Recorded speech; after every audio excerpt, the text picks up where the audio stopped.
Hello and welcome back. The next subject we are going to be discussing is 12-3036, pull box or junction box sizes. Please refer to the online handout. So pull box or junction box sizes, very important rule here. Take a look on page 168 and 169 of your code book. Subrule 1 states, for the purpose of Subrule 2, the equivalent cable to trade size or raceway shall be the minimum trade size raceway that would be required for the number and size of conductors in the cable. Subrule 2 states, where a pull box or junction box is used with raceways containing insulated conductors number 4 AWG or larger, or cables containing insulated conductors number 4 or larger, the pull box shall. Now, when you read Subrule 2, it talks about the size of conductors. So if it's number 4 or larger, or with a cable containing insulated conductors number 4 or larger, you have to use this rule. If the conductors are smaller than number 4, this rule does not apply. So for Subrule A, we'll just discuss the rules and then we'll go to some examples after this. So for a raceway or cable entering the box of the wall of the box opposite to the removable cover, having a distance from the wall to the cover not less than the trade diameter of the largest raceway, or equivalent cable plus 6 times the diameter of the largest insulated conductor. So that's telling you the depth of the box. Subrule B, if you have a straight pull, so you want to underline this rule. It is very important to underline it. If you happen to have a straight pull or run of cable having a length of at least 8 times the trade diameter of the largest raceway or equivalent cable. So in this example, we would be using 12-30-36 Subrule 2B.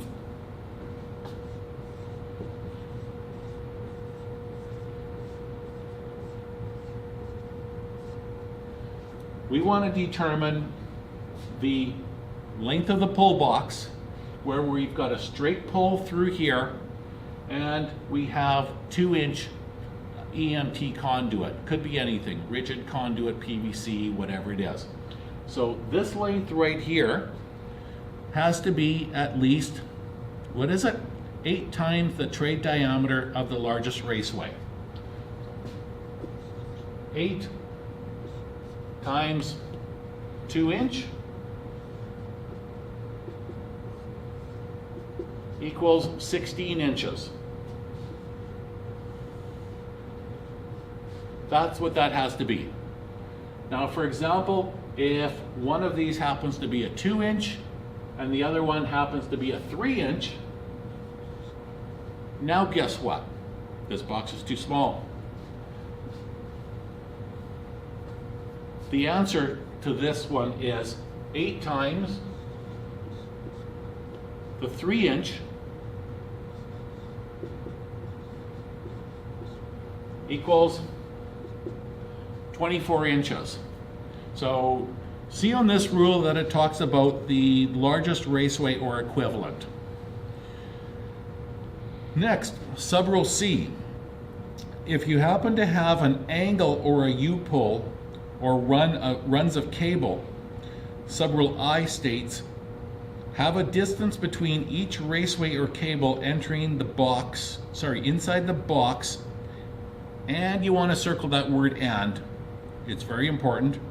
The opposite wall of the box of at least 6 times the trade diameter of the largest raceway. We'll come back with a few examples with Subrule C in a few minutes. And notice there's also the word "or." So 6 times the trade diameter of the largest raceway or equivalent cable plus the sum of the trade diameters of all other raceways or equivalent cables on the same wall of the box. And then the word and. Subrule 2. Have a distance as measured in a straight line between the nearest edges of each raceway or cable entry enclosure enclosing the same insulated conductor of at least, then it says A, 6 times the trade diameter of the raceway or equivalent cable, or B, 6 times the trade diameter of the largest raceway or equivalent cable if they are of different sizes. So we'll come back to a couple examples of that in a few minutes. So thanks for watching, and see you in a moment.